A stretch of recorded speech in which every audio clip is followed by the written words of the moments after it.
కొన్ని విపత్తులు చెప్పిరావు, ముందస్తుగా అంచనా వేయలేం. అంతా ఆల్ ఆఫ్ సడన్ గా జరిగిపోతుంటుంది. కొన్ని విపత్తులు వచ్చాక పటిష్టమైన చర్యలు తీసుకోవడం ద్వారా, పవర్ఫుల్ మేనేజ్మెంట్ ద్వారా నష్ట తీవ్రతను తగ్గించవచ్చు. ఇప్పుడు విజయవాడలో అదే జరుగుతోంది. అయినా గ్రౌండ్ లెవెల్లో అధికారులు అంత స్పీడ్గా కదలలేకపోవడం వల్ల సరైన సమయానికి వరద బాధితులకు ఆహారం, నీళ్లు అందలేని పరిస్థితి. దీనిపై సీఎం చంద్రబాబు ఇప్పటికే తీవ్ర ఆగ్రహం కూడా వ్యక్తం చేశారు.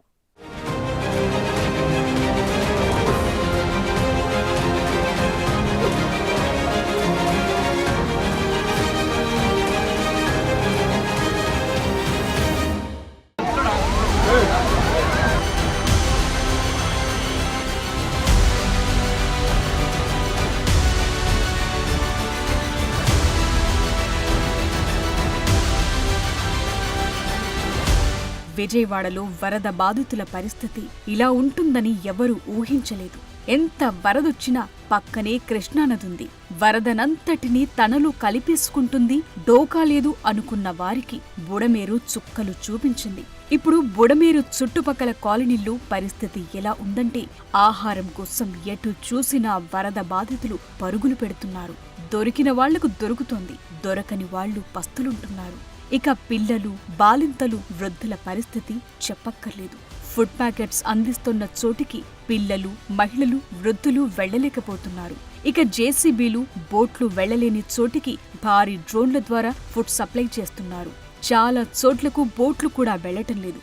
బెజవాడలో ప్రస్తుత పరిస్థితి ఇది.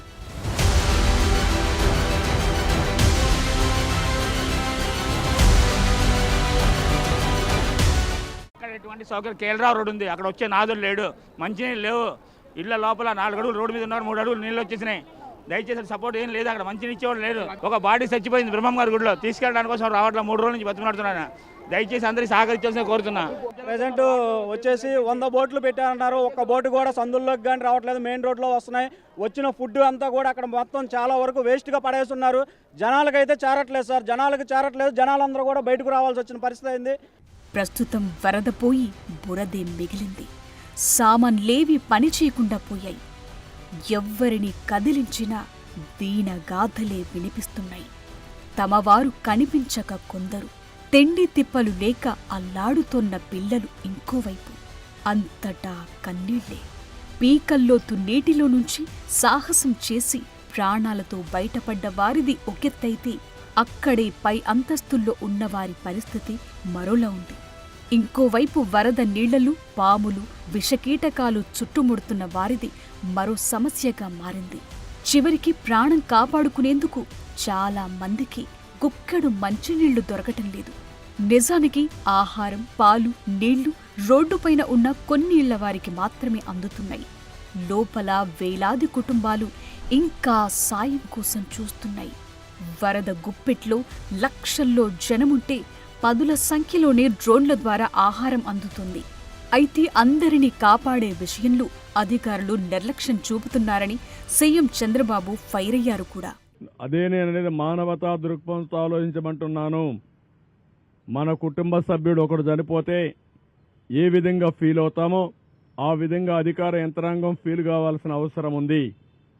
అధికార యంత్రాంగమే కాదు, సమాజం కూడా. సమాజంలో హితం అనేది మరి మనం చనిపోతే ఎవడు తీస్తాడు రేపు? ఆ ఆలోచన ప్రతి ఒక్కరికి రావాల్సిన అవసరం ఉంది. అందుకే చెప్తున్నా, చాలా గట్టిగా చెప్తున్నా. 1-2 కాదు, నేను చాలా చూశాను ఇవన్నీ. అవి చూసిన తర్వాత నాకు చాలా బాధ కలిగింది. ఆ బాధే ఇక్కడ రిఫ్లెక్ట్ చేస్తున్నా. చాలా స్టబర్న్గా ఉంటానని దృఢ సంకల్పంతో మనస్సును కూడా స్థిమితం చేసుకొని చెప్తున్నాను. Now everybody has to act, no excuses. I'm very clear on that. Rajiv Nagar, Kandrika, Gudadala, Luna centre, Payakapuram, Thotavari వీధి తదితర కాలనీల్లో ఇప్పటికీ సహాయ చర్యలు అందటం లేదు. అటు పశువుల షెడ్లు కూలిపోవటంతో 2 రోజులుగా మూగజీవాలు నీరు, తిండి లేక రోడ్లపైనే ఉన్నాయి. బుడమేరు పొంగటంతో 5 నియోజకవర్గాలు, Vijayawada central, east, west, Mylavaram, Gannavaram పరిధిలో కాలనీలు నీట మునగటంతో సుమారు 4.5 లక్షల మందికి పైగా ముంపు బారిన పడ్డారు. ఇప్పటికీ పూర్తిగా నీటిలో చిక్కుకుని 2.5 లక్షల మందికి పైగా బాధితులు అల్లాడుతున్నారని చెప్తున్నారు. వివిధ కాలనీలకు సంబంధాలు తెగిపోయి బయటకు రాలేని పరిస్థితి నెలకొంది.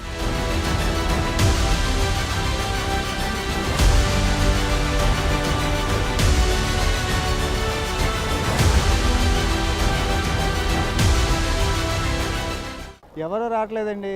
ఏ విధమైనటువంటి చోట్ల హెలికాప్టర్లు తిరగడం తప్పితే ఏ విధమైన సహాయం మాకు అందలేదు. కనీసం మంచినీళ్ళు కూడా అందలేదండి. మేము 1.5 కిలోమీటర్ నుంచి వస్తున్నామండి.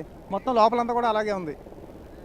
కనీసం వాటర్ అయినా సప్లై చేస్తుంటే బాగుండేదండి. మాకు ఎవరు కనీసం చూసింది లేదు, వాలంటీర్స్ రాలేదు. ఫుడ్ లేదు, వాటర్ లేదు, ఏమి లేవు సార్. మాకు 7 అడుగులు వాటర్ ఉందండి. ఇక్కడ స్త్రీలు ఉన్నారండి, ప్రెగ్నెంట్ లేడీస్ ఉన్నారు, ఎవ్వరు పట్టించుకోవట్లేదండి. ఒక్క బోటు కూడా రాలేదండి. ఎన్డీఆర్ఎఫ్ వాళ్ళు 10 మంది ఎక్కి పడవల్లో తిరుగుతారు తప్ప 2-3 తెస్తున్నారు. తినడానికి తిండి లేదు, తాగడానికి నీళ్లు లేవు, ఏమీ లేవు. పిల్లలండి 3 రోజుల నుంచి ఎండ వాన లేకుండా మేడ పైన ఉంటే బోటువే రాలేదు ఇప్పుడు దాకా. ఎన్నిసార్లు వాళ్ళని రిక్వెస్ట్ చేశాము. హెలికాప్టర్లలో ఎయిర్ లిఫ్ట్ చేయలేకపోతున్నారు. బోట్లు తగినంతగా ఉండటం లేదు. పైగా ప్రైవేట్ బోట్లలో కుటుంబానికి ఇంత అని ఛార్జ్ చేయటం కూడా సమస్యగా మారిందంటున్నారు. ఒక్కొక్కరిది ఒక్కో బాధ. వరద దెబ్బకు లక్షల మందికి మిగిలింది కట్టుబట్టలే. 2005లో బుడమేరు ముంపుకు శాశ్వత పరిష్కారం చూపకుంటే కృష్ణా జిల్లాకు శాశ్వత ముంపు పొంచి ఉంటుందని అప్పట్లోనే ఆందోళనలు జరిగాయి. దీంతో పోలవరం ప్రాజెక్టులో భాగంగా 2007-8లో పోలవరం కుడికాల్వలోకి బుడమేరు ప్రవాహాన్ని మళ్లించారు. అయితే ఈ నీరు కృష్ణానదిలో చేరాలంటే కృష్ణా ఎగువ నుండి వరద కొనసాగినప్పుడు అందులో ఈ జలాలు చేరే అవకాశం లేదు. బుడమేరు వరద ప్రవాహానికి అనుగుణంగా కాల్వలు ఏర్పాటు చేయలేకపోవటం కూడా సమస్య పెంచిందంటున్నారు స్థానికులు.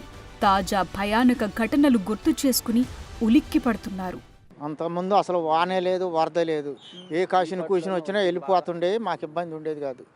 ఊరు మొత్తం మునిగిపోయింది, పొలాలన్నీ మేటలు పెట్టేసినాయి. గుడ్లు మనుషులు అల్లాడిపోయాం ఇళ్లలోనే. పైన ఉన్న చెరువులు మొత్తం తెగిపోయి ఎగువ ప్రాంతంలో వర్ష ప్రాంతం ఎక్కువగా ఉంది. దానివల్ల ఇబ్బంది బాగా వచ్చింది. ఇళ్లలోకి నీళ్ళు వచ్చేసి ఇల్లు కూడా ఖాళీ చేసేసి 2nd ఫ్లోర్ ఎవరికన్నా ఉందేమో అని చెప్పి పిల్లల్ని వేసుకొని వెళ్ళిపోయాం మేమంతా. తర్వాత ఇవాళ వచ్చి చూస్తే ఈ బుడమేరు వాగు పొంగి పొలాల్లో మొత్తం ఇసుక దెబ్బలో వేసింది. చూసినా వాటరే, ఎటు బయటికి వెళ్ళే పరిస్థితి కూడా లేదు. ఎవరికాళ్ళ ప్రాణాలు చేతితో పట్టుకొని గుక్క తిప్పుకోలేక 2 రోజుల పాటు ఈ నీళ్లలో అస్తవ్యస్తం అయిపోయారు. ఆపరేషన్ కొల్లేరు 20 ఏళ్ల క్రితం ప్రారంభించారు. అయితే కొల్లేరు దగ్గర 1000 ఎకరాల్లో చేపలు, రొయ్యల చెరువులున్నాయి. దీంతో ఆపరేషన్ కొల్లేరు పక్కదారి పట్టింది. ఈ నేపథ్యంలోనే బుడమేరుకు కూడా శాపంగా మారింది. 2005లో చేపట్టిన బుడమేరు డైవర్షన్ పనులు ఆ తరువాత అటకెక్కాయి. బుడమేరు విజయవాడ నగరంలోకి రాకుండా నిర్మించిన కరకట్టను ధ్వంసం చేస్తూ నిర్మాణాలు కొనసాగాయంటున్నారు. ఈ 20 ఏళ్లలో జరిగిన నిర్మాణాల వల్ల బుడమేరు కరకట్ట ఆనవాళ్లు లేకుండా పోయాయంటున్నారు. ఇటు బుడమేరు ఆక్రమణలు, అటు కొల్లేరు ఆక్రమణలు క్లియర్ అయితే తప్ప ఈ రకమైన ముంపు నుంచి విజయవాడ బయటపడే ఛాన్స్ ఏదీ లేదంటున్నారు నిపుణులు.